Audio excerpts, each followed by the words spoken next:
الدفاع والتذكر والتذكير والإفادة والاستفادة والحث على التمسك في كتاب الله وسنة رسول الله صلى الله عليه وسلم وابتغاء مرضاته وثوابه وقربه. Pada pertemuan yang lalu kita membahas dalam surat An-Nisa, Allah Subhanahu wa taala menjelaskan kezaliman yang diperbuat oleh ahlul kitab, khususnya dari kalangan orang-orang Yahudi dan begitu juga orang-orang Nasrani, seperti yang disebutkan di dalam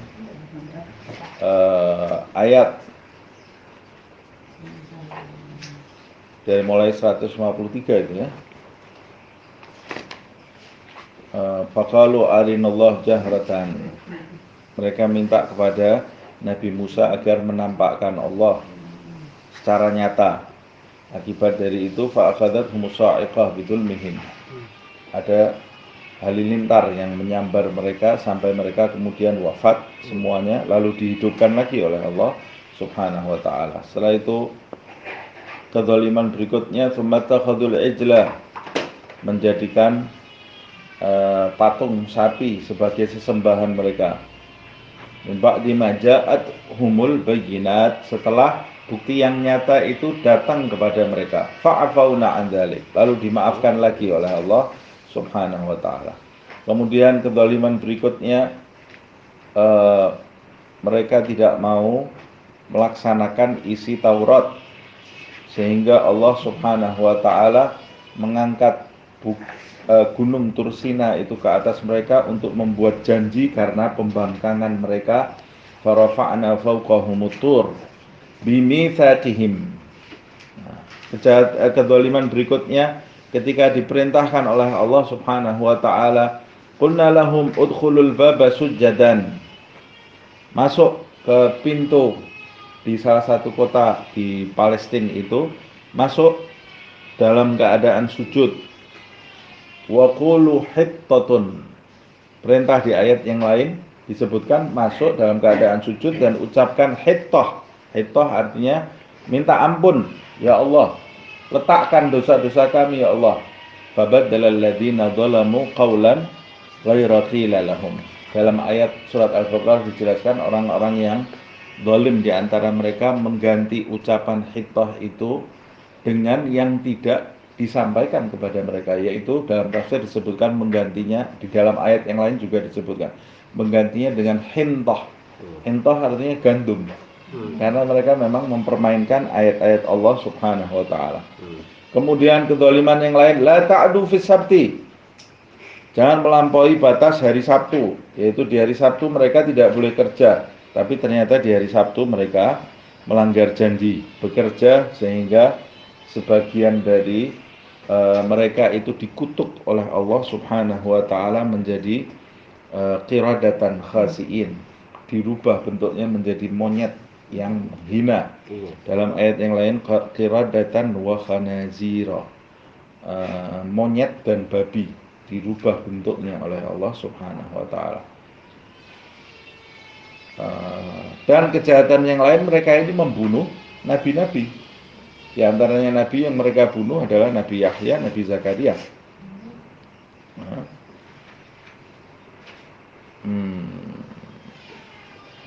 Kemudian mereka merasa mereka itu di ayat 157 itu berhasil juga membunuh Nabi Isa. Allah menjelaskan bahwa yang mereka bunuh itu sebetulnya bukan Nabi Isa. Wa ma qataluhu wa ma salabuhu. Mereka tidak membunuhnya, juga tidak menyalibnya. Menyalibnya saja tidak, apalagi membunuhnya. Wa ma qataluhu wa ma salabuhu walakin syubbiha lahum, tapi yang mereka bunuh itu orang yang mirip dengan Isa. Allah merubah wajah orang tersebut sehingga mirip dengan Isa sampai suara-suaranya berubah seperti Isa, yaitu muridnya Isa yang bernama Yudas, yang berkhianat. Itu yang disalib. Itu keyakinan orang-orang Islam berdasarkan Al-Quran dan hadis Rasulullah SAW. Dan mereka sendiri, kata Allah Subhanahu Wa Taala, mereka sendiri yang membunuh itu, malahum bihi min ilmin illa tiba'adhan. Mereka itu tidak punya pengetahuan yang pasti, kecuali hanya dugaan mereka saja. Jadi yang mereka anggap yang disalib itu Isa, itu hanya dugaan mereka saja. Wa ma qataluhu yaqinan. Mereka benar-benar tidak merasa yakin membunuh Isa. Nah, jadi Allah Subhanahu wa taala yang menciptakan mereka, Allah yang lebih tahu. Jadi yang mengatakan kami yakin itu Isa yang terbunuh, tidak ada bukti yang konkret yang menyatakan mereka itu membunuh Isa, dan mereka sendiri tidak yakin terhadap itu. Jadi untuk memuaskan diri mereka sendirilah, untuk memuaskan diri mereka sendiri. Sedangkan Nabi Muhammad SAW atas dasar keyakinan bahwa yang dibunuh dan disalib itu bukan Isa, dari mana? Dari kabar Allah Subhanahu wa taala. Dan begitu pula orang Islam, Allah menjelaskan barrafa'ahullah, Allah lah yang mengangkat Isa itu. Nah, kemudian di ayat 159, kita sampai di ayat 159, hari ini akan kita bahas. A'udzubillahi minasyaitonirrajim. Bismillahirrahmanirrahim. Wa in min ahlil kitabi illa la yu'minunna bihi qabla mautihi wa yawmal qiyamati yakunu alaihim syahida. Sebab itu kata Allah Subhanahu wa taala, wa in min ahlil kitab, tidak ada seorang pun dari ahli kitab ini, yaitu baik dari kalangan Yahudi yang tidak mempercayai Isa itu sebagai nabi. Ya, ahlul kitab kan Yahudi dan Nasrani. Berarti tidaklah dari ahli kitab ini, yaitu dari kalangan Yahudi yang tidak mempercayai Isa itu sebagai utusan Allah, atau dari kalangan Nasrani yang mempercayai Isa itu lebih dari itu, bukan sekedar utusan Allah tapi anaknya Tuhan, dilahirkan oleh ibunya istri Tuhan ya. Menurut keyakinan mereka ini, Nasrani meyakini Isa itu lebih anak Tuhan, memiliki ibu, memiliki bapak, Allah itu sebagai bapaknya ya. Sedangkan Yahudi meyakini Isa itu bukan utusan Allah Subhanahu wa taala. Kata Allah Subhanahu wa taala, ahlul kitab ini yang meyakini dengan keyakinan yang salah terhadap Isa itu, tidaklah di antara mereka itu semuanya illa, kecuali la yu'minun nabihi, kecuali semuanya nanti akan beriman kepadanya. Beriman kepada siapa? Beriman kepada Isa alaihissalam. Jadi ini kabar bahwa mereka itu nanti akan tahu kebenaran. Nah, dari Allah Subhanahu wa taala ada kata la yu'minunna, itu pastilah mereka akan beriman terhadap Isa. Maksudnya beriman kepada Isa, loh sekarang kan mereka mengimani Isa itu ada. Enggak. Mereka ini yang dimaksud beriman kepada Isa, beriman kepada ajarannya Isa. Nah, sedangkan yang ya ini ayat ini memperkuat bahwa sekarang yang mereka jalani itu bukan yang dijalani oleh Isa. Keyakinan mereka terhadap Isa itu salah. Nah, nanti pada akhirnya mereka semua akan beriman kepada Isa. Nah, kapan itu? Qabla mautihi, sebelum kematiannya. Nah, kematiannya siapa ini? Ada dua pendapat. Pendapat yang pertama, qabla mautihi, nya tadi, hinya kembali kepada ahlul kitab. Kalau qabla mautihi kembali kepada ahlul kitab, ini menjelaskan bahwa nanti pada saat sakaratul maut itu, saat orang sudah tidak bisa meminta ampun lagi kepada Allah Subhanahu wa taala. Dijelaskan fabasarukal yauma hadid, kata Allah. Pandangan matamu di saat sakaratul maut itu akan lebih tajam. Maksudnya dia akan melihat yang tidak dilihat oleh orang yang masih hidup. Nah, pada saat dia melihat, penglihatannya itu bukan dengan penglihatan mata lagi, karena rohnya sudah berpisah dari jasadnya. Nah, dia pada saat itu melihat dengan penglihatan hakikat, melihat hakikat hidup yang sebenarnya, seperti yang disampaikan oleh Sayyidina Ali bin Abi Thalib, an-nasunya ba'idamatu intabahu. Manusia itu tidur, kalau mati nanti mereka baru bangkit dari tidurnya. Artinya nanti ketika manusia mati, maka dia akan melihat hakikat kehidupan yang sebenarnya. Karena itu dia juga akan menyaksikan kebenaran yang sebenar-benarnya. Kalau semasa hidup di dunia ini, kebenaran ini bisa ditutupi oleh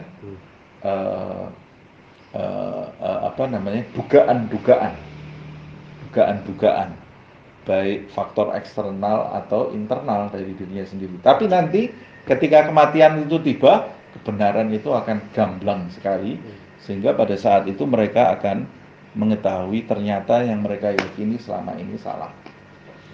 Jadi beriman mereka, pasti akan beriman.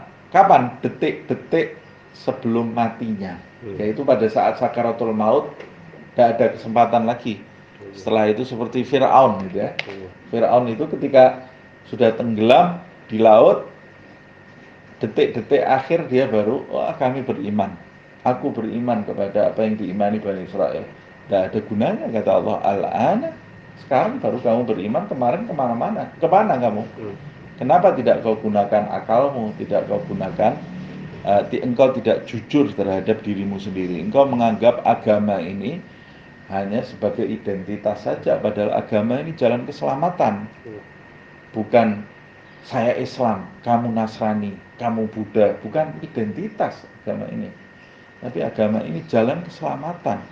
Kalau engkau anggap sebagai identitas, maka agama ini nanti akan tidak ada ubahnya seperti identitas warga negara nanti ya.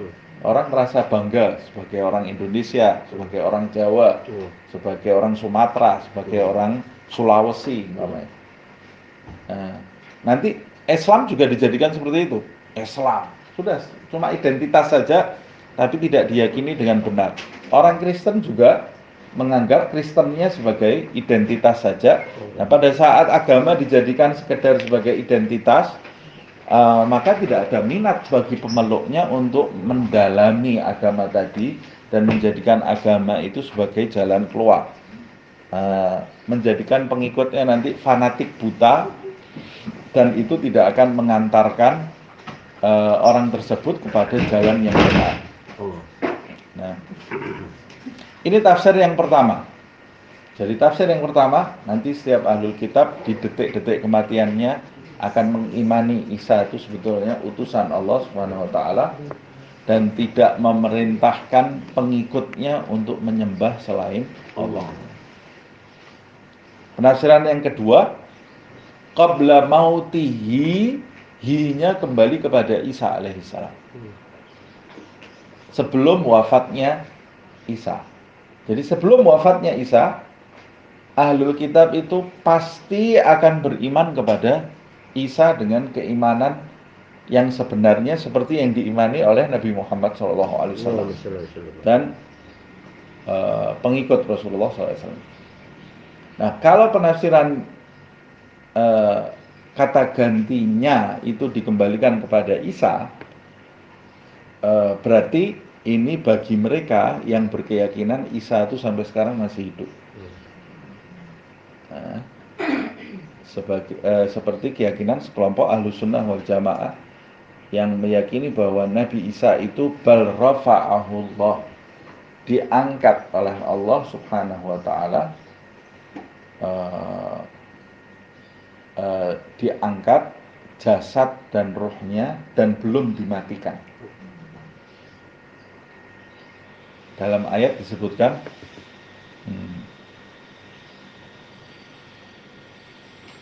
inni mutawaffika wa rafi'uka ilayya, kata Allah.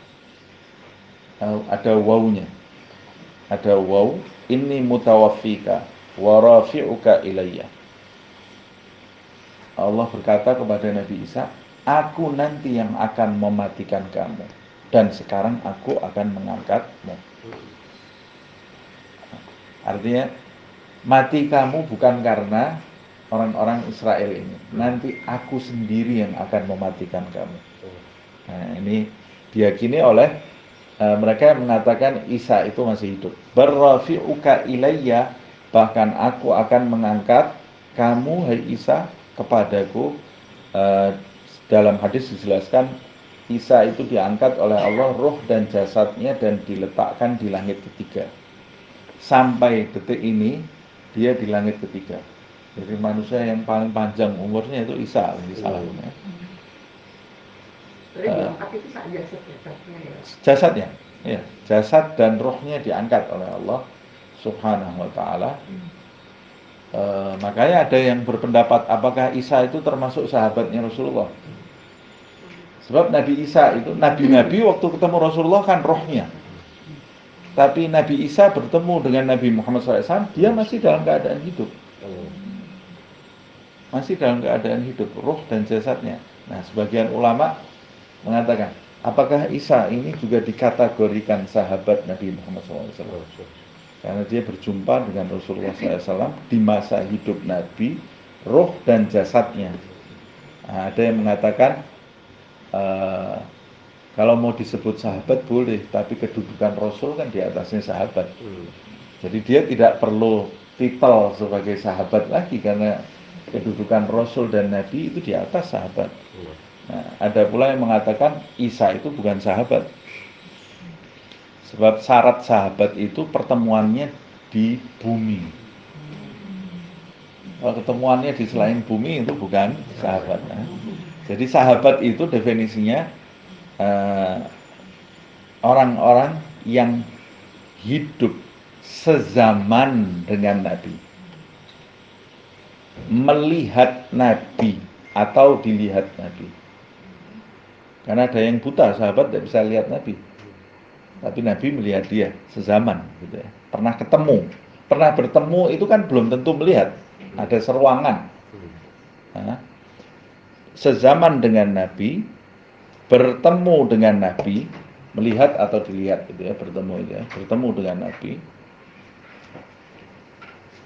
Berarti kalau bertemu dengan Nabi tapi tidak sezaman, dia bukan sahabat. Nah, makanya salah. Mungkin nggak bertemu dengan Nabi setelah wafatnya Nabi, mungkin. Sebagian ulama Ahlussunnah wal Jamaah berkeyakinan berjumpa dengan Nabi setelah Nabi wafat itu mungkin. Bahkan bukan dengan Nabi Muhammad saja, dengan siapapun. Orang-orang yang diizinkan oleh Allah bisa berjumpa dengan orang yang sudah wafat. Karena orang yang sudah wafat itu dia ada, bukan hilang. Ada tapi di alam yang lain. Kita dihalangi supaya tidak bisa melihat. Nah, dia di barzah. Nah, siapa yang bisa melihat? Ya, orang-orang tertentu yang dikasih kelebihan oleh Allah Subhanahu wa Ta'ala. Mungkin enggak yang dia lihat itu bohong. Mungkin saja. Kadang-kadang kan jin bisa menyerupai orang yang sudah mati. Tapi kalau Nabi Muhammad SAW tidak mungkin diserupai. Nabi Muhammad itu mengatakan bahwa dirinya tidak mungkin, lam yatamatsal bi syaitan. Setan tidak bisa menyerupai aku. Man ra'ani faqad ra'ani, kata Rasulullah. Siapa yang melihat aku, maka dia benar-benar melihatku. Karena setan tidak bisa menyerupai aku. Itu keistimewaan Nabi Muhammad SAW. Apa dalilnya? Nah, Nabi Muhammad, saya katakan di pertemuan yang lalu, peristiwa Isra Mi'raj ini bulan Rajab, ya. Peristiwa Isra Mi'raj itu Nabi Muhammad berjumpa dengan nabi-nabi dan rasul-rasul yang sudah wafat.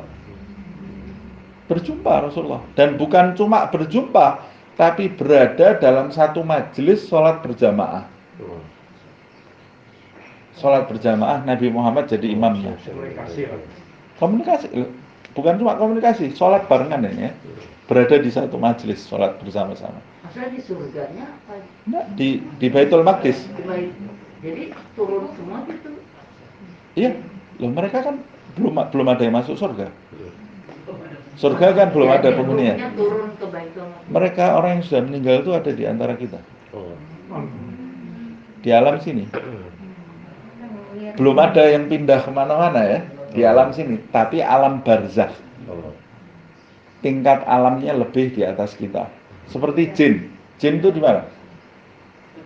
Ya di sini ini ada jin. Cuma di alamnya jin ini mungkin bukan rumah saya di alamnya jin. Nah, alamnya lain. Nah, tapi jin itu alamnya rendah. Tapi kalau orang-orang yang sudah wafat, dia itu di barzakh, kan di dalam ayat dijelaskan wa barzakhun. Ada barzakh. Orang yang sudah wafat itu diletakkan di alam barzakh. Nah, alam barzakh itu alam pemisah antara alam dunia menuju ke alam akhirat. Jadi ada sekat yang menjadikan kita tidak bisa memandang mereka. Mereka bisa memandang kita enggak? Bisa. Karena mereka berada di alam yang lebih tinggi dari alam kita. Bisa berkomunikasi enggak? Tidak semua dari mereka bisa berkomunikasi. Hanya orang-orang khusus. Bisa datang ke majelis enggak? Bisa. Nah, dalilnya, itu Rasul-Rasul itu kan datang ke majelisnya Nabi. Nah, hadir sholat berjamaah dengan Nabi Muhammad SAW.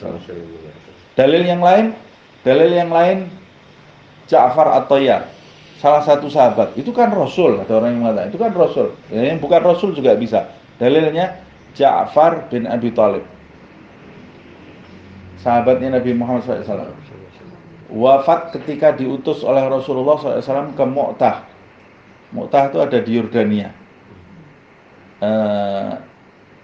Jaraknya jauh antara Madinah dengan Mu'tah. Perang. Singkat cerita, saya tidak panjang-panjang, Ja'far itu wafat di peperangan Mu'tah. Kalau wafat kan harusnya masuk ke alam barzah, selesai dia.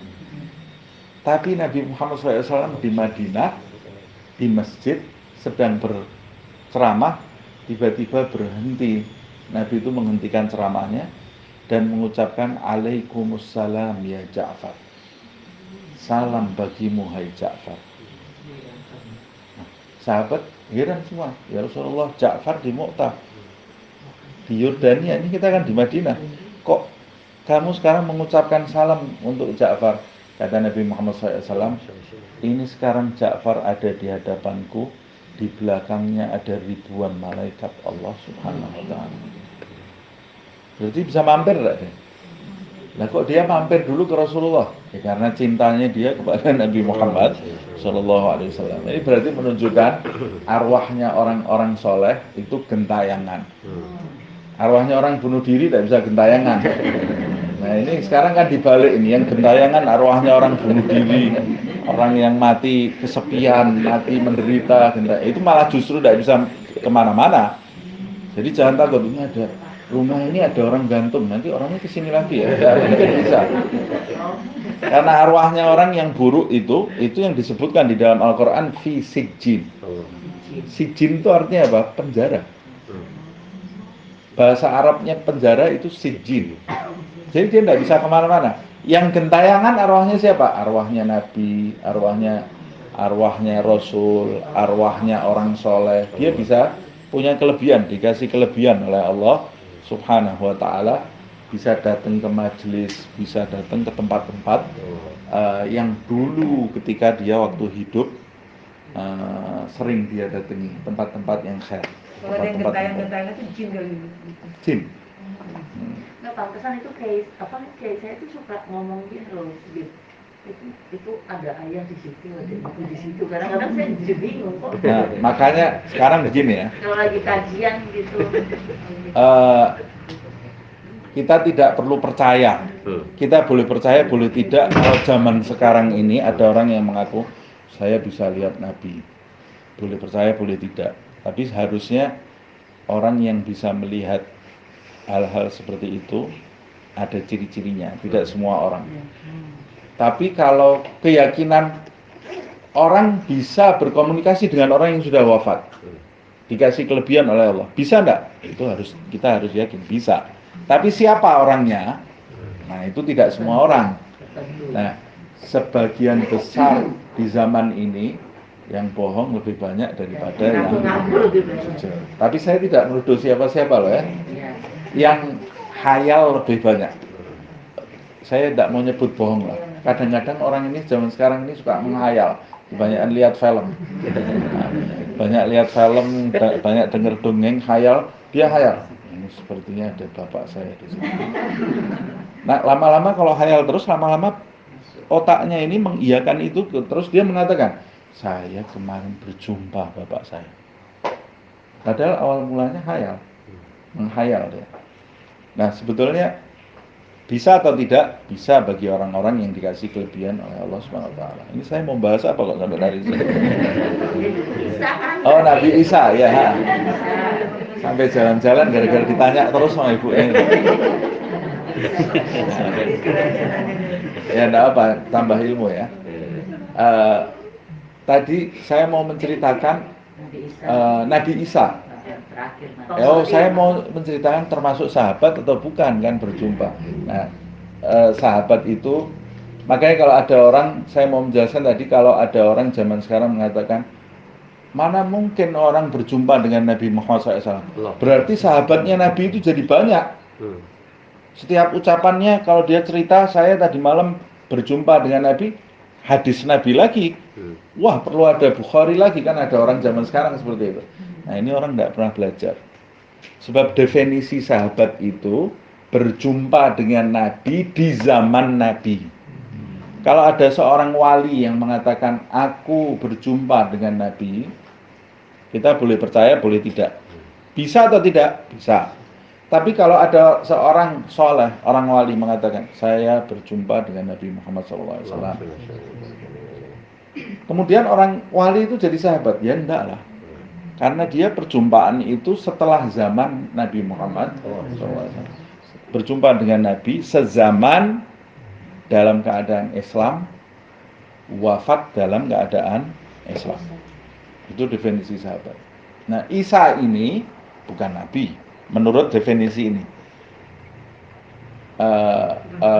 Bukan sahabat maksud saya. Isa itu bukan sahabat, menurut definisi. Karena tadi di definisi itu ada pertemuannya terjadi di alam dunia.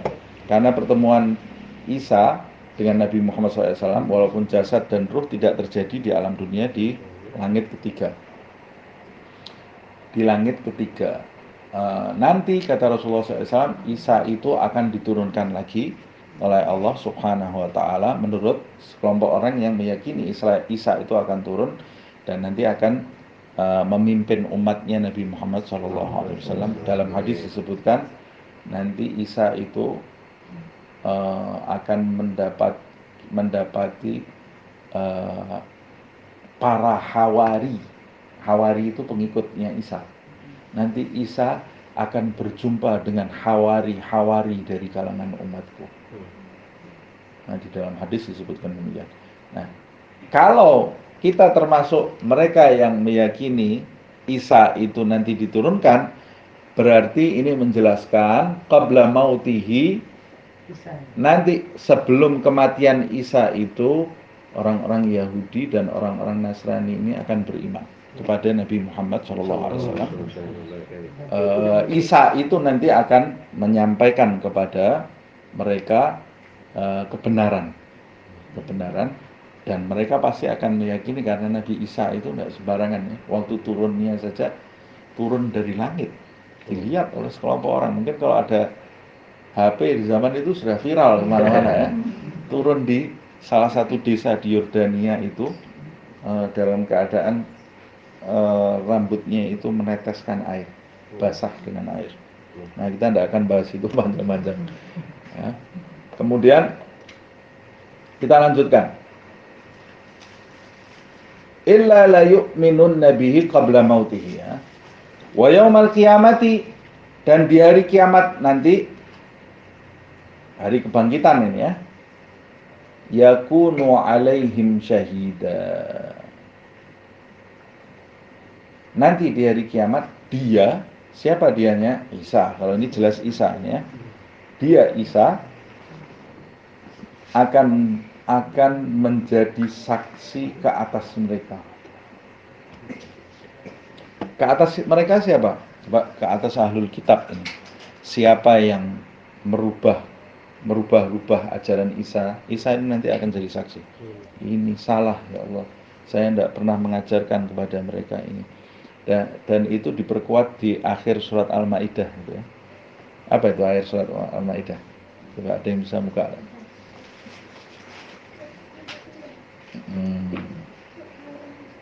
Al-Maidah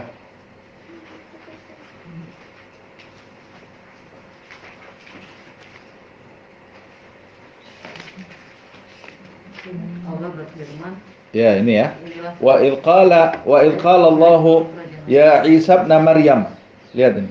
Ketika Allah berkata kepada Isa, ya Isa ibn Maryam, hai Isa anak Maryam, a anta qulta linnas. Ini terjadi kapan? Nanti. A anta qulta linnasi ittakhiduni wa ummiya ilahaini min dunillah. Apakah engkau berkata kepada umatmu itu agar menjadikan mengangkat diriku, yaitu diri Isa, agar mereka mengangkat dirimu dan ibumu menjadi dua Tuhan selain Allah Subhanahu wa taala. Qal, Isa itu nanti akan menjawab, subhanaka, maha suci engkau wahai Allah, ma yakunu li an aqula ma laisa li bihaq. Aku tidak pantas bagiku mengucapkan hal-hal yang tidak benar, kata Isa. In kuntu qultuhu faqad alimtahu. Kalau aku ucapkan ya Allah, engkau pasti sudah tahu. Jadi percakapan ini sebetulnya sebagai bukti saja. In kuntu qultuhu faqad alimtahu ta'lamu ma fi nafsi. Engkau mengetahui apa yang ada di dalam diriku. Wala a'lamu ma fi nafsika. Dan aku tak tahu apa yang ada padamu ya Allah. Innaka anta 'allamul ghuyub. Sesungguhnya engkau adalah zat yang mengetahui hal yang gaib. Ma qultu lahum, aku tidak mengatakan kepada mereka umatku itu illa kecuali ma amartani bihi, apa-apa yang kau perintahkan kepadaku. Apa itu? Ani abudullah rabbi wa rabbakum. Lihat ini jelas kan? Sembahlah Allah Subhanahu wa taala. Siapa Allah? Tuhanku dan Tuhan kalian. Aku bukan Tuhan. Rabbi wa rabbakum. Wa kuntu alaihim syahida ma dumtu fihim. Dan aku hanya bisa melihat mereka, menyaksikan perbuatan mereka hanya pada saat aku ada di tengah-tengah mereka. Katanya Isa. Falamma tawaffaitani, ketika engkau mewafatkan aku ya Allah, mematikan aku, kunta antar raqiba alaihim, engkau yang mengawasi mereka. Aku sudah tidak tahu lagi ya Allah. Nah, kejadian itu kan setelah wafatnya Isa justru ya. Kunta antar raqiba alaihim wa anta ala kulli syai'in syahid, dan engkau itu menyaksikan segala sesuatu. In tu'adzibhum fa innahum ibaduk. Kalau engkau mau menyiksa mereka ya Allah, orang-orang yang keluar dari jalanku, fa innahum ibaduk, mereka itu hambamu. Wa in taghfir lahum fa innaka antal azizul hakim. Kalau engkau mau mengampuni mereka, maka sesungguhnya engkau adalah zat yang maha perkasa lagi maha bijaksana. Dalam riwayat Rasulullah waktu membaca ayat ini nangis Nabi Muhammad. Nangis karena membaca ucapannya Isa ini, in tu'adzibhum fa innahum ibaduk. Karena Isa ini tidak takut kepada Allah Subhanahu wa taala. Kalau engkau mau nyiksa mereka ya siksa ya Allah. Itu hambamu, saya tidak mau ikut campur. Aku tidak mengajarkan apa-apa. Rasulullah nangis, ngangkat tangannya, berdoa untuk umatnya. Ya Allah, jangan kau siksa umatku ya Allah. Rahmatilah umatku. Nabi Muhammad SAW. Tapi ayat ini menunjukkan bahwa nanti Isa itu akan bersaksi ke atas mereka. Seperti yang disebutkan di surat An-Nisa ini ya. Wa yaumal qiyamati yakunu alaihim syahida. Dan Nabi Muhammad SAW nanti juga akan bersaksi. Nah, di ayat yang lain juga dijelaskan. Bahkan umatnya Nabi Muhammad nanti diminta oleh Allah bersaksi untuk umat-umat terdahulu. Umatnya Nabi Muhammad. Fabi dzulmin minal ladina hadu. Nah, karena kezaliman orang-orang Yahudi, ya. Hadu itu artinya apa? Orang-orang yang kembali kepada Allah Subhanahu wa taala. Hadu itu sebetulnya artinya orang-orang yang bertaubat kepada Allah Subhanahu wa taala. Tapi yang dimaksud di sini Yahudi.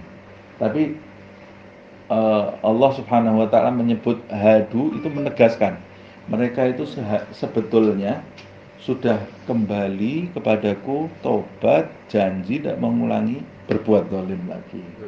Berbuat zalim lagi. Nah, jadi Allah menggunakan di ayat ini. Fabidzulmin minal ladzina hadu. Karena kezaliman yang diperbuat oleh orang-orang Yahudi itu, haramna alaihim thayyibat. Kami Allah Subhanahu wa taala telah mengharamkan bagi mereka thayyibat, makanan yang baik-baik, uhillat lahum, yang sebenarnya telah aku halalkan bagi mereka. Nah, makanan yang dihalalkan jadi diharamkan sama Allah. Karena apa kok Allah mengharamkan? Karena Allah menghukum mereka. Sebab apa? Sebab mereka berbuat zalim. Kan apa kezaliman yang mereka buat? Ya, yang di ayat di atas itu yang sudah kita baca. Apa di antaranya? Dalam ayat itu di surat Al-An'am, ya, disebutkan wa 'alal ladzina hadu harramna kullu dzi dzufur. Dan untuk orang-orang Yahudi Allah Subhanahu wa taala mengharamkan, ini di kitab mereka di masa itu, ya. Karena Allah menghukum mereka. Semua binatang yang punya kuku diharamkan oleh Allah Subhanahu wa taala bagi mereka. Wa minal baqari wal ghanami, sapi sama domba diharamkan dari sapi dan domba itu bagi mereka syuhumahuma, lemaknya haram, tidak boleh makan lemak. Padahal paling enak lemak itu, ya. Kalau tidak ada lemaknya kurang gurih, tidak gurih rasanya. Tapi buat orang Yahudi haram hukumnya. Kenapa kok diharamkan? Karena Allah menghukum mereka di masa itu loh, ya. Tapi setelah turun Nabi Muhammad SAW, peraturan itu kehapus. Nah, kehapus. Tapi Allah menjelaskan di masa itu Allah sampai menghukum mereka seperti itu. Syuhumahuma illa ma hamalat duhuruhuma awil hawaya aw makhtalata bi'adam, kecuali lemak yang ada di punggungnya atau di perut, atau yang bercampur, lemak yang bercampur dengan tulang, itu tidak diharamkan oleh Allah. Selain itu diharamkan. Usus, babat itu juga diharamkan bagi mereka. Kalau buat umatnya Nabi Muhammad SAW tidak haram, tapi hukumnya makruh. Nah, ada yang memakruhkan. Jeruan itu, ya. Jeruan itu ada yang memakruhkan. Dan Nabi Muhammad SAW seumur hidupnya tidak makan jeruan. Rasulullah itu tidak makan jeruan, tidak makan babat, usus, tali-tali gitu, ya. Sini tali-tali juga kan? Nah, tali-tali. Jadi kerengsengan tidak pernah makan ya, Nabi Muhammad. Padahal kita paling suka kerengsengan. Yang pelak enak. Tidak makan ati, tidak makan babat, usus, itu Nabi tidak makan. Tidak makan itu. Makanya sebagian ulama ada yang memakruhkan. Kolesterol. Ya, hikmahnya, ya. Hikmahnya terus sekarang kita, Nabi tidak makan itu ada hikmahnya berarti. Oh, ternyata ini yang bikin kolesterol, ya ini. Jadi Nabi kalau makan daging kambing, kalau sapi Nabi tidak makan, kambing yang makan. So, sapi itu dalam hadis Rasulullah mengatakan lahmuhu dagingnya sapi itu penyakit. walabanuhu dawa, susunya obat. Nah, dalam riwayat itu disebutkan lahmuhu da walabanuhu dawa, dagingnya penyakit, susunya obat. Padahal kita ini ngikuti Eropa nih, orang Eropa steak semua, sapi semuanya. Nah, orang Arab itu dagingnya kambing. Orang Palestina, Yahudi, daging mereka kambing, sehat-sehat mereka. Dan kambing jangan semuanya dimakan, kambing itu pun yang babat tidak dimakan sama mereka. Jadi kalau yang dimakan yang daging betulan. Nah kalau saya, ya kamu terserah kamu makan. Kan tidak diharamkan. Mungkin kalau makan sekali-sekali jangan jadi konsumsi terus setiap hari, nanti tanya ke dokter ya, yang udah. Nah karena kita konsumsinya yang enak-enak terus, lemak terus ya, akhirnya penyakit gimana-mana. Fabidzulmin minal ladzina hadu haramna alaihim tayyibati uhillat lahum. Nah inilah yang diharamkan makanan ini ya, hal-hal yang tadinya dihalalkan oleh Allah subhanahu wa ta'ala. Kenapa kok diharamkan? Karena kezaliman mereka. Wa bisaddihim an sabilillahi katsira. Dan semua itu diharamkan oleh Allah Subhanahu wa taala juga karena perbuatan mereka sering menghalangi orang dari jalan Allah. Ada orang mau kembali kepada Allah, mencari hidayah, sama mereka dipelesetkan. Orang mau taubat kepada Allah Subhanahu wa taala dipengaruhi oleh mereka. Apa di antara usaha mereka menghalangi orang ke jalan Allah? Dengan merubah-rubah isi Taurat dan Injil itu disesuaikan dengan apa yang mereka mau.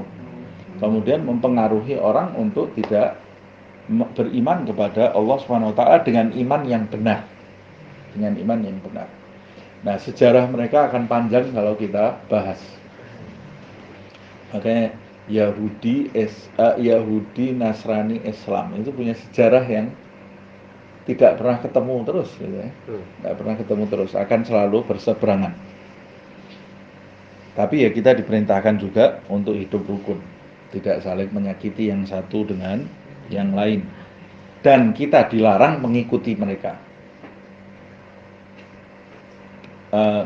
Kita dilarang menyakiti mereka, menghina apa yang mereka sembah, dilarang di dalam ayat, dan kita juga dilarang mengikuti mereka. Jadi toleransi itu tidak kebablasan.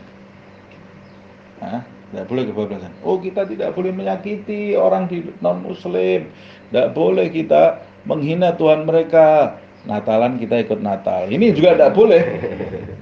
Ini juga tidak boleh ini. Jangan setengah-setengah kalau ngambil ajaran. Tidak boleh, kamu juga harus tegas dalam agama kamu, dalam akidah kamu. Mengikuti mereka dilarang. Karena mereka, kata Allah Subhanahu wa ta'ala, semuanya menginginkan kita ikut ke jalan mereka. Walan tarda ankal yahud walan nasara hatta tattabi'a millatahum. Orang-orang Yahudi dan orang-orang Nasrani itu tidak akan pernah merasa puas sampai kamu ikut ajaran mereka, ikut sistem mereka. Ini Allah yang menyebutkan ini. Allah yang menyebutkan. Terutama orang Nasrani, karena sebab Yahudi itu tidak berdakwah. Orang Yahudi kan tidak berdakwah. Yang bisa ikut agama mereka ya orang Yahudi. Orang lainnya tidak bisa. Umpamanya kita orang Indonesia mau jadi Yahudi gitu, tidak boleh sama mereka, tidak diterima. Agama Yahudi itu khusus untuk orang Yahudi. Makanya mereka kan minta kepada Nabi Muhammad, kalau kamu mau saya ikuti, mintakan kitab khusus. Mereka merasa anak emas Tuhan ya. Tapi kalau Nasrani itu berdakwah, ajarannya Isa itu berdakwah, tapi ya dakwah mereka dengan cara yang mereka yakini itu menyimpang dari apa yang diyakini oleh Nabi Muhammad SAW. Jadi makanya agama terbesar di dunia ini ya antara Nasrani dengan Islam. Yang lainnya jumlahnya sedikit. Sebab yang berdakwah ini dua ini. Agama yang berdakwah ini dua ini. Kita lanjutkan. wa akhdhihimur riba. Nah, Allah Subhanahu wa taala juga menghukum mereka tadi karena mereka itu suka menghalangi orang dari jalan menuju kepada Allah Subhanahu wa taala. Yang berikutnya kezaliman mereka juga ini ya. Akhdhihimur riba. Mereka suka menjalankan riba.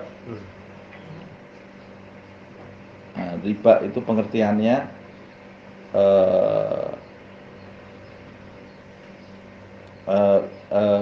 setiap pinjaman yang mendatangkan keuntungan itu adalah riba. Itu riba ada macam-macam. Nah, saya juga tidak akan membahas di sini. Siapa yang mau mengetahuinya lebih dalam ya belajar ilmu fikih supaya kita tidak terkena riba. Nah, riba itu prakteknya siapa? Prakteknya Yahudi. Nah, orang-orang Arab ikut-ikut jalankan riba di masa jahiliyah karena diajari sama orang-orang Yahudi. Riba itu perbuatan zalim. Orang sudah kena hutang dikasih bunga. Itu di antara riba, di antara praktek riba itu bunga pada hutang. Ini perbuatan yang zalim.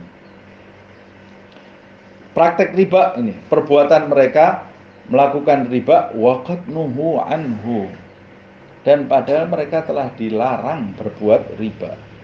Nah, kita umatnya Nabi Muhammad SAW jangan melakukan perbuatan yang menjadikan Allah menimpakan kedzaliman kepada menimpakan hukuman kepada orang-orang Israel karena perbuatan zalim mereka ini, riba.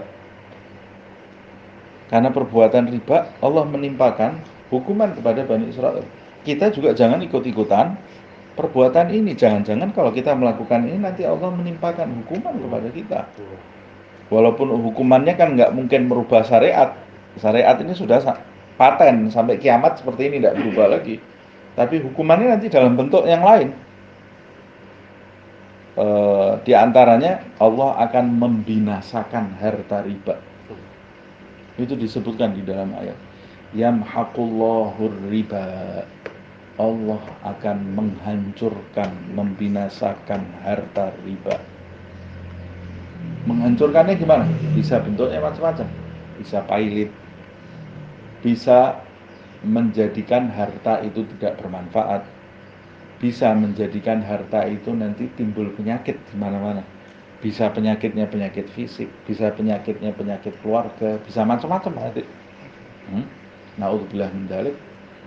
Siapa yang masih terkena atau terlilit harta riba, hendaknya segera menyudahi dan bertobat kepada Allah Subhanahu wa taala. Nah, seperti apa sih Ustaz riba? Jangan dibahas sekarang, nanti tidak selesai prakteknya. Kalau mau tahu tentang riba, tanya kepada pakar fikih. Ustaz, saya punya usaha saya seperti ini, seperti ini, seperti ini. Tanyakan kepada ahli fikih, orang-orang yang mengetahui. Apalagi sekarang ini kan sistem jual beli ini berkembang pesat. Saya sendiri tidak mengikuti itu sampai ada Bitcoin, ada apa itu, saya tidak pernah mengikuti apakah itu hukumnya halal atau hukumnya haram. Nah, tanyakan kepada pakarnya kalau memang kita mau menggunakan sistem itu. Artinya kita sekarang kalau mau jual beli, mau menggunakan satu sistem, tanya dulu. Ini boleh enggak? Tanyanya jangan sama orang yang setengah-setengah. Nanti kalau setengah-setengah boleh, dia bilang enggak boleh.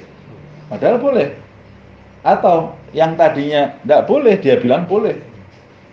Nah, menghukuminya juga jangan dari broadcast.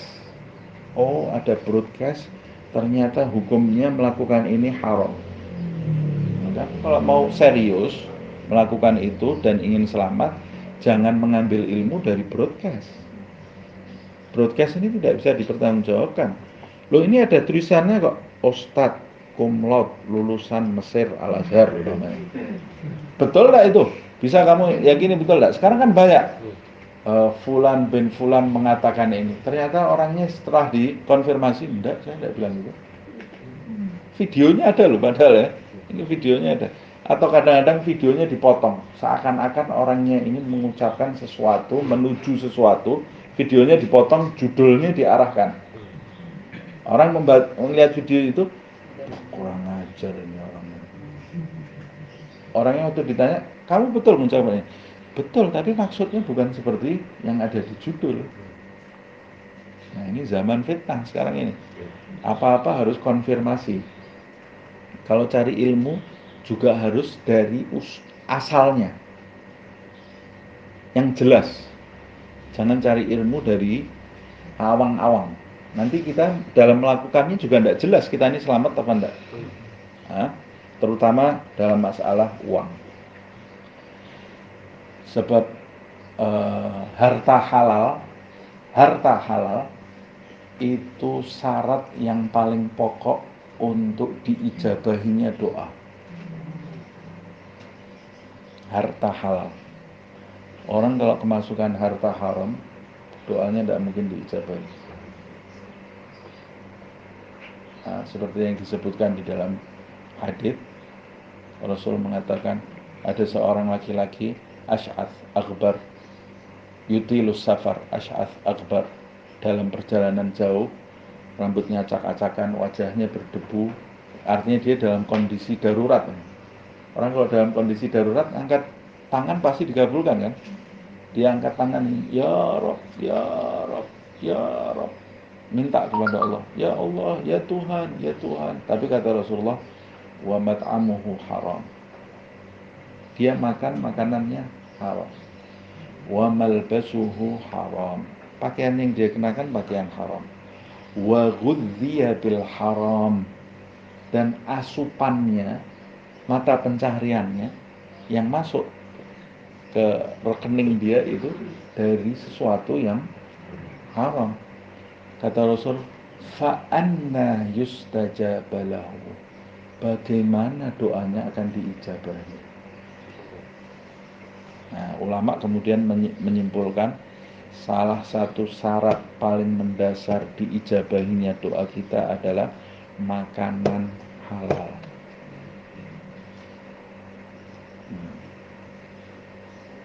Kata Sahibuz Zubat, orang yang beribadah disertai makan makanan yang haram, mithlul bina'i fawqa maujin yuj'alu, seperti orang yang membangun rumah, bangun rumah tapi di tengah-tengah ombak, semen gitu, di semen ada ombak, semen lagi ada ombak, kapan rumahnya berdiri? Tidak akan berdiri itu rumahnya. Kalau mau bangun cari tempat yang kering. Orang mau bangun hujan saja berhenti kok, ini di tengah-tengah ombak. Di tengah-tengah ombak tidak jadi-jadi rumahnya. Nah, orang yang mendirikan ibadah tapi di samping itu dia mengkonsumsi barang haram, sama seperti itu. Perumpamaannya seperti itu. Nah, ini riba menjadikan dia dapat hukuman dari Allah. Wa aklihim amwalin nasi bil batil, dan bukan cuma riba, tapi dia memakan hartanya manusia dengan cara yang tidak sah. Jadi interaksi dalam jual beli itu yang diharamkan bukan cuma sekedar riba. Interaksi dalam jual beli itu dia harus jauh dari riba dan interaksinya sah menurut syariat. Kalau interaksinya tidak sah, maka interaksinya termasuk batil. Kalau batil, yang masuk ini nanti syubhat, sesuatu yang tidak halal. Interaksi yang tidak sah itu ya interaksi yang merugikan sepihak, gitu ya. Interaksi yang merugikan. Bisa juga yang dimaksud memakan harta manusia, aklihim amwalin nas bil batil di sini, yaitu mencuri harta manusia, merampas. Kalau itu sudah jelas-jelas haram. Nah, ada yang memakan harta manusia dengan cara yang batil, itu ada yang jelas-jelas haram, mencuri, korupsi, itu jelas maling. Itu namanya korupsi, itu nama kerennya maling, gitu ya. Tapi artinya ya sama, maling, gitu ya. Ada orang kok, wah, kalau saya maling tapi yang keren, korupsi, sama aja kamu maling. Kalau kita belanja di pasar menawar gimana? Menawar tidak apa-apa. Nah, atau mengurangi takaran. Itu maling, sama. Mengurangi takaran. Itu maling. Nabi menyebutnya penipu. Penipu sama maling kan kurang lebih. Nabi sendiri pernah masuk ke pasar, lihat ada orang jualan gandum. Di pasar itu Nabi sedang berjalan seperti biasa. Tiba-tiba lihat ke seorang penjual jualan gandum. Gandumnya itu kan kayak seperti sekarang itu beras gitu ya, di tempat-tempat gitu. Nabi lihat orang itu, datang Rasulullah SAW. Saya bayangkan kalau saya orang itu bisa ketakutan gitu ya. Nabi mendatangi kios orang itu, lalu mencelupkan tangannya. Nggak bicara, nggak apa loh Nabi. Tangannya dicelupkan sampai di dasarnya tempat itu. Ternyata di dalamnya itu dicampur air supaya bobotnya lebih. Gandum kena air kan jadi berat gitu. Nabi, jadi Nabi tahu ini orang curang. Dimasukkan tangannya saya itu. Nabi kemudian lihat ke orang itu, man ghasyani falaysa minni, kata Rasulullah. Siapa yang menipu aku? Karena Nabi masuk pasar kan mau jualan ya. Siapa yang menipu aku tidak termasuk golonganku. Kata ulama, itu bukan cuma menipu Nabi saja. Nabi itu menisbatkan siapa yang menipu umatnya Nabi Muhammad sama seperti menipu Nabi Muhammad. Kalau ada umatnya Nabi Muhammad yang kamu curangi dalam jual beli, berarti kamu seperti mencurangi Nabi Muhammad SAW. Karena Nabi itu terhadap umatnya cintanya luar biasa. Dan kata Nabi, kalau kamu sudah mencurangi satu umatku, maka engkau bukan dari kelompokku. Kalau bukan dari kelompoknya Nabi, ya kelompoknya siapa lagi kita ini? Nanti yang selamat ini kelompoknya Nabi Muhammad SAW. Nah, ini orang-orang Israel ini, Yahudi maksud saya ya. Orang-orang Yahudi. Aklihim amwalan nas bil batil wa a'tadna lil kafirina minhum azaban alima. Dan kami Allah Subhanahu wa taala akan menyediakan bagi orang-orang kafir. Lihat ini, ada kata minhum. Orang-orang kafir, minhum dari mereka, sebagian dari mereka. Kalau disebut orang-orang kafir sebagian dari mereka, berarti ada sebagian yang tidak. Karena ahlul kitab itu tidak semuanya kafir terhadap Nabi Muhammad SAW. Tidak semuanya kafir terhadap nabi-nabi mereka terdahulu. Nah, dari kalangan sahabat Nabi saja ada yang dari kalangan Yahudi. Ada yang dari kalangan Yahudi. Seperti Abdullah bin Ka'ab. Bagi orang-orang yang kafir di antara mereka, Allah telah menyediakan azaban alimah. Azab yang sangat pedih. Jadi mereka ini nasibnya luar biasa kesiannya ya. Sudah di dunia ini dapat hukuman, makan lemak tidak bisa. Nanti di akhirat nasib mereka ini ya. Di akhirat mereka akan kembali kepada Allah Subhanahu wa taala menghadapi kesaksian Nabi Isa yang memberatkan buat mereka, dan mereka akan diletakkan oleh Allah Subhanahu wa taala ke azab yang pedih. Kita lanjutkan lagi. Ini karena masih ada hubungannya ya, saya lanjutkan. Lakinir rasikhuna fil ilmi minhum. Tapi orang-orang yang ar-rasikhun ilmunya mendalam. Minhum, dari mereka. Humnya kembali ke siapa ini? Ke orang-orang ahlul kitab gitu ya. Siapa orang-orang yang mendalami ilmu? Ya orang-orang yang tidak mau sekedar ikut-ikutan. Mereka betul-betul mencari ilmu dari sumber yang benar, sumber yang bisa dipercaya. Sumber yang bisa dipercaya itu dari orang yang berilmu dan ilmunya bisa dipertanggungjawabkan. bukan cuma sekedar pintar, tapi ilmu yang dia ucapkan itu bisa dipertanggungjawabkan.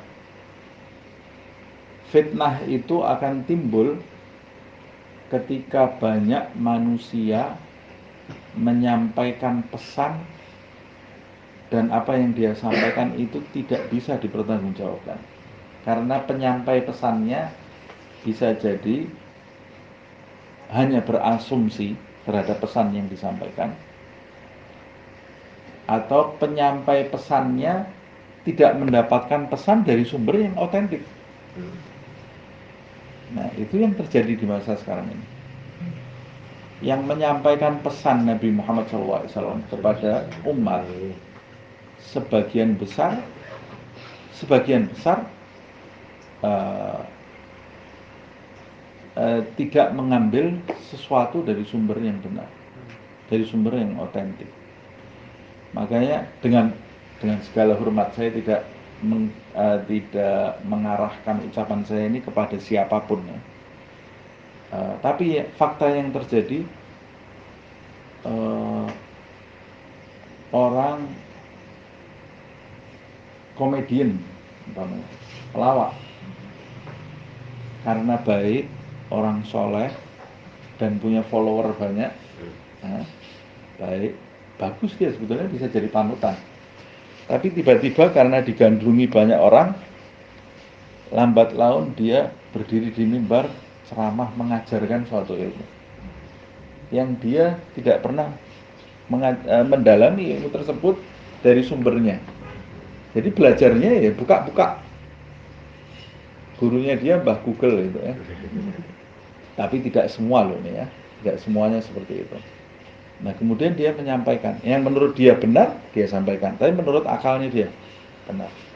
Atau ada ahli ekonomi, pintar dalam ekonomi, ya memang bidangnya dia. Kemudian dia membaca Al-Quran, otodidak, 3 hari karena pintar ngomong, ceramah. Nah apa yang dia sampaikan ini, dia dapat dari akalnya sendiri, tidak dari sumber yang otentik. Atau orang belajar agama Islam di Amerika, loh di Amerika kalau ada sumbernya tidak apa-apa, tapi belajar dari bukan sumbernya, dari mereka yang meneliti Islam tidak dengan sumber yang otentik. Karena Islam ini agama yang unggul sebab ada sanad, mata rantai.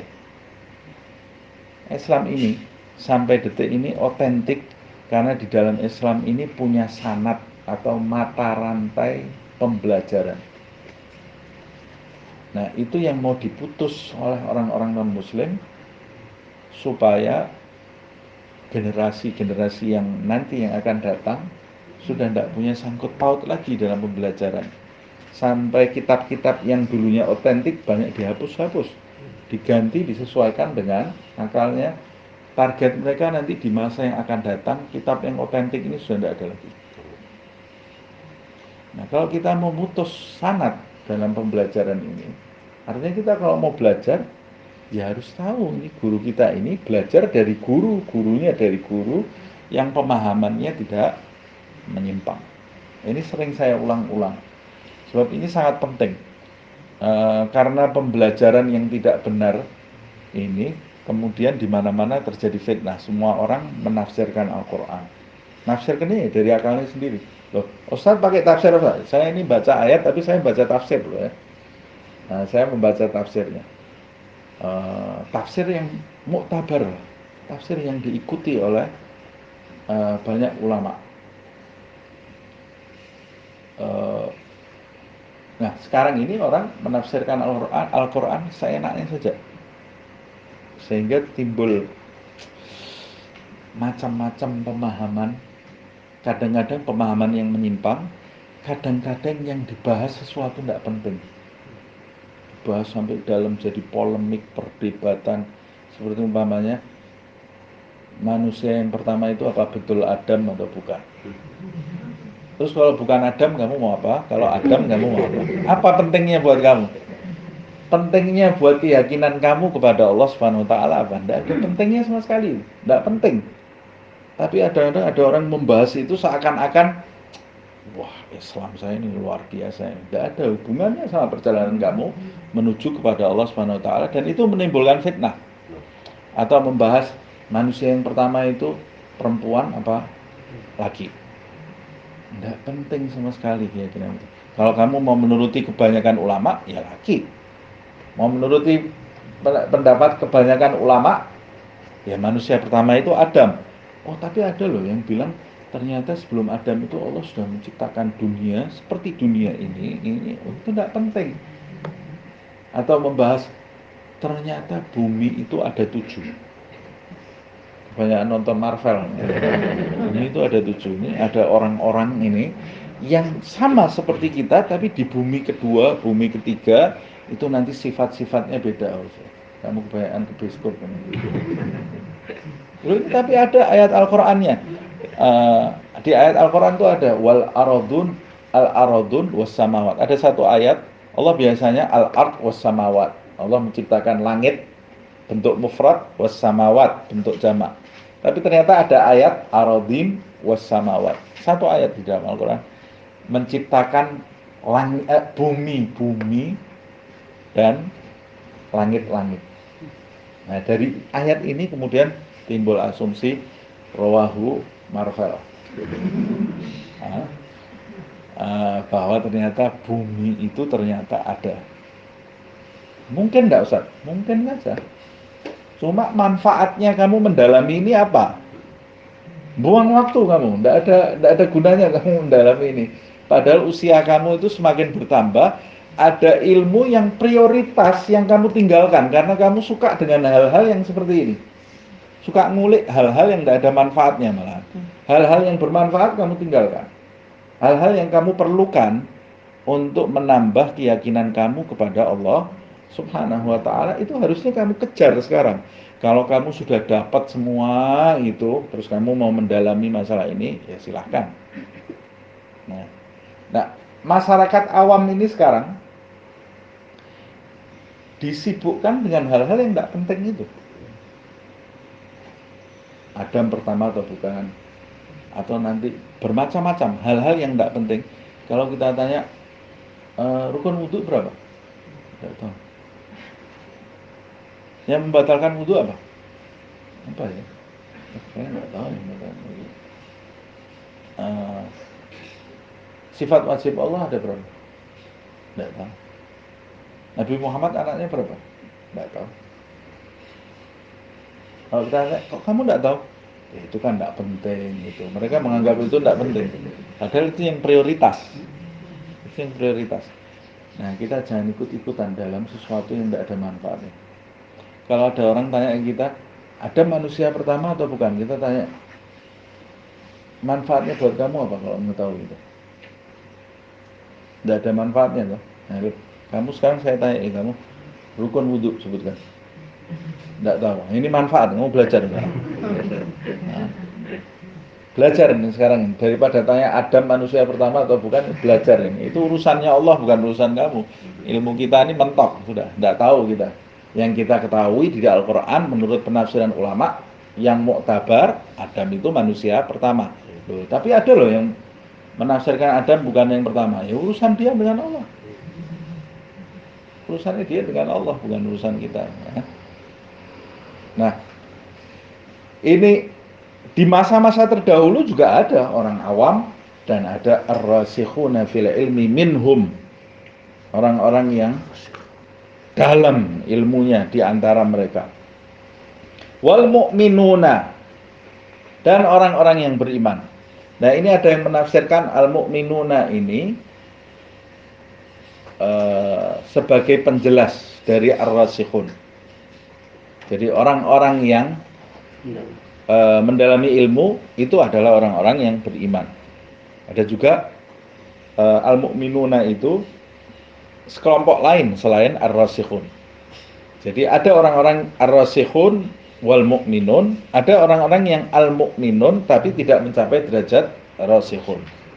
Nah, tidak ada masalah lah. Ada juga yang menafsirkan al-mu'minuna di sini, ada yang menafsirkan ini muhajirin dan ansor yang hidup setelah mereka. Ada juga yang menafsirkan itu adalah orang-orang ahlul kitab. Nah, semua bisa masuk. Wal mu'minuna yu'minuna bima unzila ilaika. Nah, kalau yang bukan rasikhun dan bukan mukminun, mereka akan meninggalkan Nabi Muhammad SAW. Nabi Muhammad berdakwah karena mereka tidak mendalam ilmunya, mereka tinggalkan Nabi Muhammad SAW. Akibatnya mereka berbuat kezaliman dan nanti kembalinya diadab oleh Allah SWT. Sedangkan orang-orang yang rasikhuna fil ilmi wal mu'minun, yang keimanannya mantap, mereka ini kata Allah ciri-cirinya apa? Yu'minuna bima unzila ilaika. Ciri-cirinya ini beriman kepada yang diturunkan kepadamu. Itu ciri-cirinya ini ya. Yang diturunkan kepada Nabi Muhammad Al-Quran. Beriman kepada Al-Quran. Walaupun dia ahlul kitab, tapi kalau ilmunya mendalam, ini menunjukkan ilmu itu orang bisa mencapai kebenaran mutlak, kebenaran hakiki melalui keyakinan mukmin. Karena dia mukmin, yakin Allah Subhanahu wa taala kemudian akan menuangkan ke dalam dirinya itu kebenaran mutlak. Bisa juga orang mencapai kebenaran mutlak karena ilmu yang mendalam. Melakukan penelitian dengan tujuan mencapai kebenaran. Makanya sebagian besar orang itu menemukan petunjuk dari ilmu kan. Ketika dia mendalami langit, mendalami bumi, tubuhnya sendiri, dia teliti, kemudian dia mendapatkan ini tidak mungkin terjadi dengan sendirinya, pasti ada Tuhan. Nah, kemudian Tuhan itu siapa? Dia akan terus membahas dengan ilmu yang mantap, yang dalam, orang itu bisa mencapai kebenaran juga.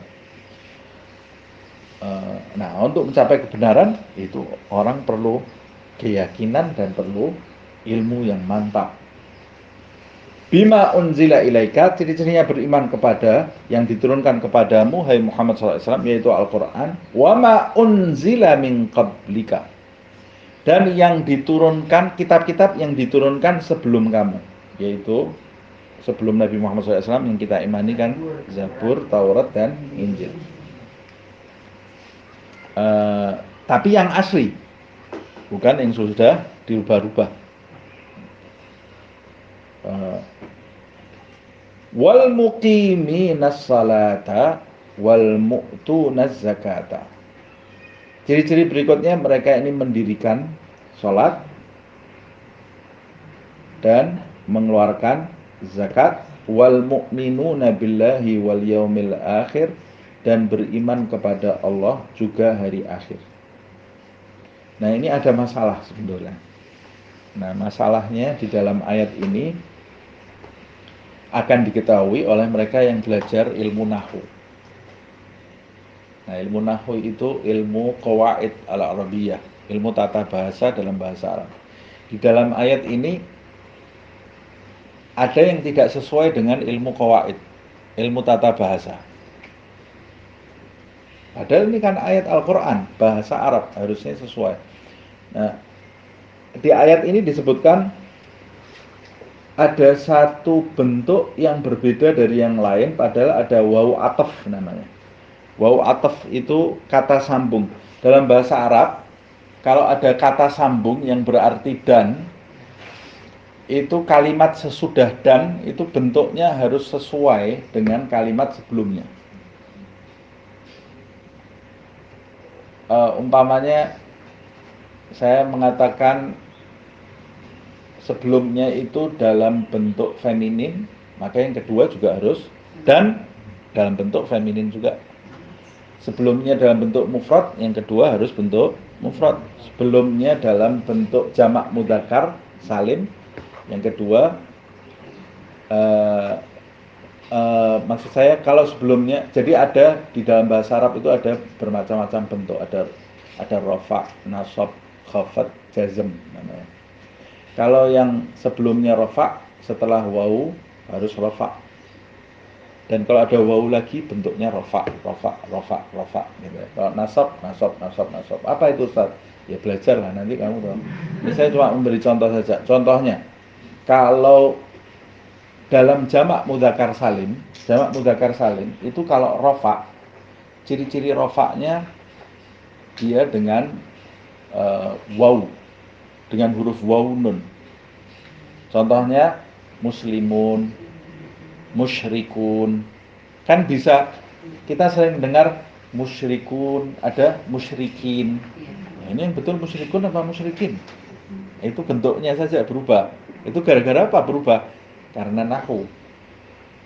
Kalau musyrikun dia rofa. Rofa itu berarti dia biasanya sebagai subjek.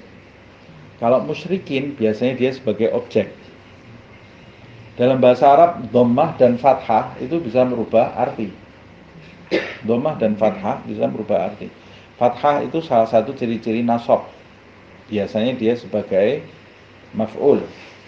Atau dhammah biasanya ciri-ciri rafa. Nah, ini saya tidak jelaskan secara detail.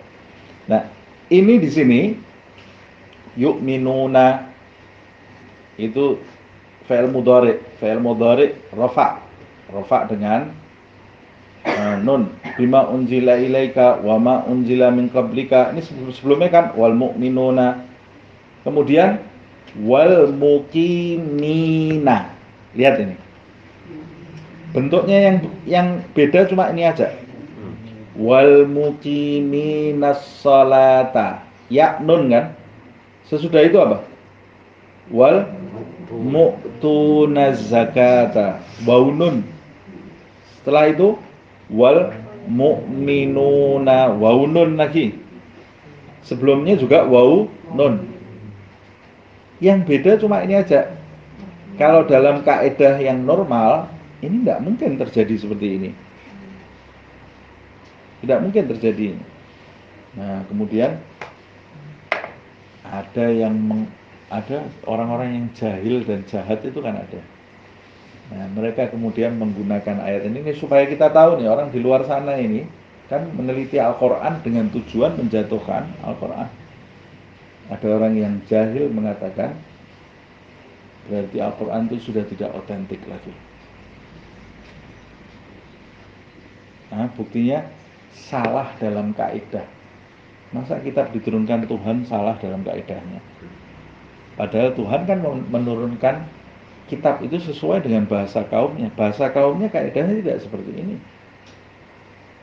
Ini salah dalam kaidah. Ada riwayat juga yang mengatakan bahwa Sayyidina Utsman waktu itu mengatakan kepada orang yang membaca ini muqimi nas-shalah, kemudian mengatakan, oh itu salah tulis. Yang betul muqimu nas-shalah. Tapi biarkan, kalau tidak mau dihapus tidak apa-apa, lidahnya orang Arab sudah tahu yang betul mana. Berarti kalau kita menerima riwayat ini, berarti ini penulisan saya salah ini. Jadi yang betul yang mana ini? Nah, yang betul riwayat Sayyidina Utsman itu kita tolak. Bukan ucapannya Sayyidina Utsman kita tolak, berarti itu riwayat tidak betul. Nah, sebab sahabat tidak mungkin membiarkan ada kesalahan penulisan di dalam Al-Quran. Nggak mungkin. Sebab kalau dibiarkan, mereka ini orang yang paling jeli. Dan kalau mereka ini punya tujuan menebarkan Al-Quran, kemudian ada kesalahan mereka biarkan, berarti dakwah Nabi Muhammad ini gagal di awal. Dan tidak mungkin itu. Tidak mungkin. Nabi bertemu dengan orang-orang yang gagal paham itu tidak mungkin. Pasti Allah Subhanahu wa taala akan memberi orang-orang yang di sekitarnya. Kalaupun ada yang salah menulis, pasti banyak sahabat yang menegur. Sahabat-sahabat yang paham pasti akan menegur itu. Nah, karena ada sahabat-sahabat besar.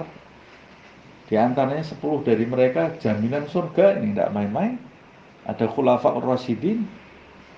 Nah, ada sahabat-sahabat pilihan Nabi Muhammad Sallallahu Alaihi Wasallam, yang mereka itu hafalannya kuat-kuat semuanya. Nah, berarti kita terima ini bukan salah tulis. kok beda ini dengan kaidah ini? Jadi ternyata setelah diteliti, orang Arab di masa dulu biasa juga menggunakan hal seperti ini untuk madah dan dzam, untuk memuji atau untuk menjatuhkan. Mereka sengaja mereka bedakan atafnya untuk menunjukkan pujian bagi orang tersebut. Umpamanya Ja'a ilal bait, datang ke rumah ini Husainu wa Hasanu wa Muhammadu. Ini yang betul kaidahnya seperti ini ya. Wa Muhammadu wa Umaru wa Utsmanu, umpamanya gitu ya. Wa Aliyu.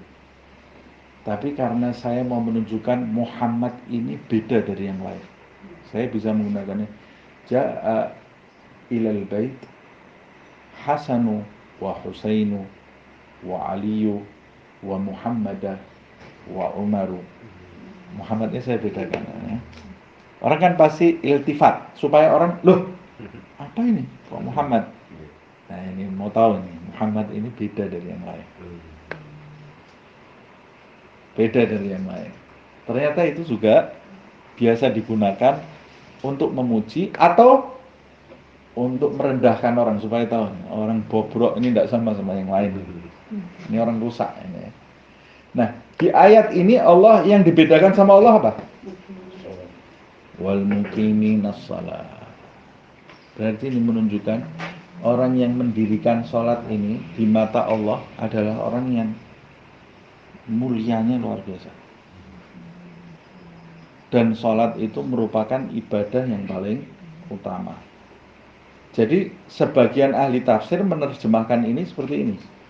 Dan orang-orang yang dalam ilmunya juga beriman. Ciri-cirinya mereka beriman kepada apa yang diturunkan kepada Muhammad, yaitu Al-Quran, dan beriman kepada kitab-kitab sebelummu. Dan aku Allah memuji orang-orang yang mendirikan sholat. Nah, kata-kata aku Allah memujinya mahdzuf, tidak disebut mahdzuf. Artinya terselubung di dalam bentuk, di dalam qawaid gitu ya. Ada kata-kata yang terselubung. Seperti misalnya saya mengatakan akulur ruzza. Aku makan roti. Siapa emang aku? Dari mana tulisan akunya di kalimat ini tidak ada, terselubung di akulu. Namanya dhamirnya apa? Kalau dalam bahasa Arab ada dhamir mustatir. Mustatir. Tapi ada juga kalimat yang terselubung, terhapus, tapi orang sudah mengetahui maknanya itu. Seperti inna anzalnahu fi lailatul qadr. Kami turunkan. Inna anzalnahu fi lailatul qadr. Kami turunkan dia di malam al-qadr. Apa yang diturunkan? Dari mana tuh? Ada kata-kata Al-Qur'an enggak di situ? Tidak ada. Sampai habis tidak ada kata Al-Quran, tidak ada di situ. Wa ma adraka ma lailatul qadri, lailatul qadri khairum min alfi syahr, tanazzalul malaikatu war-ruhu fiha bi idzni rabbihim salamun hiya hatta matla'il fajar. Tapi setiap orang Islam kalau kita tanya, inna anzalnahu fi lailatul qadr, kami turunkan di situ di malam Al-Qadar itu Al-Quran. Mana? Kok tahu kamu Al-Quran? Tidak ada Al-Quran di situ.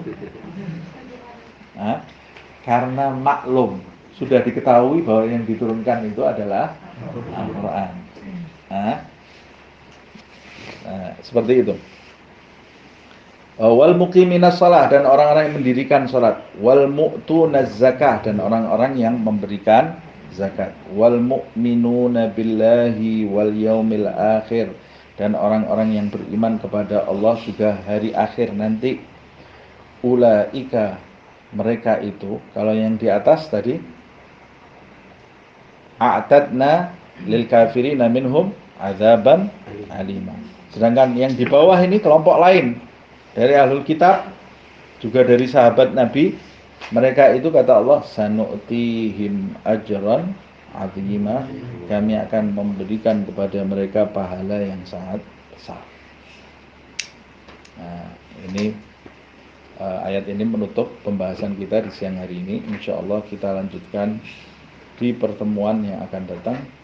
Semoga Allah Subhanahu wa taala memberikan ampunan kepada kita semua di bulan Rajab ini, memberikan petunjuknya, hidayahnya, taufiknya kepada kita, dan mengaruniai kita ilmu yang bermanfaat, hati yang bersih, dan amal yang diterima oleh Allah Subhanahu wa taala, menyembuhkan yang sakit di antara kita, di antara keluarga kita, shifaan ajilan la yugadiru sagaman wala alama, dan semoga Allah mengangkat segala bentuk bencana, segala bentuk wabah di negeri kita khususnya, dan di negeri yang di dalamnya terdapat umat Nabi Muhammad SAW, dan untuk seluruh umat manusia.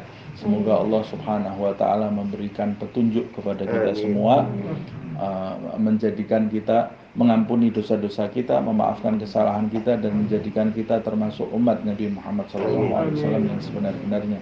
Semoga Allah memberkahi kita di bulan Rajab dan di bulan Sya'ban, menyampaikan kita ke bulan Ramadan dalam keadaan sehat walafiat, selamat lahir batin dunia akhirat.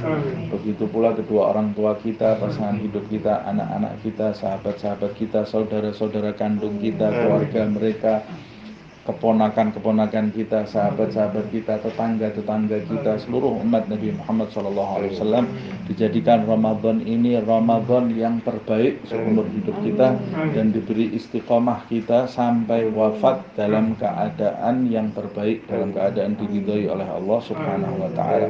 Amin ya rabbal alamin. Ala hadhihi niyyah kulli niyatin salihah ila hadratin Nabi Muhammad SAW. Al-Fatihah.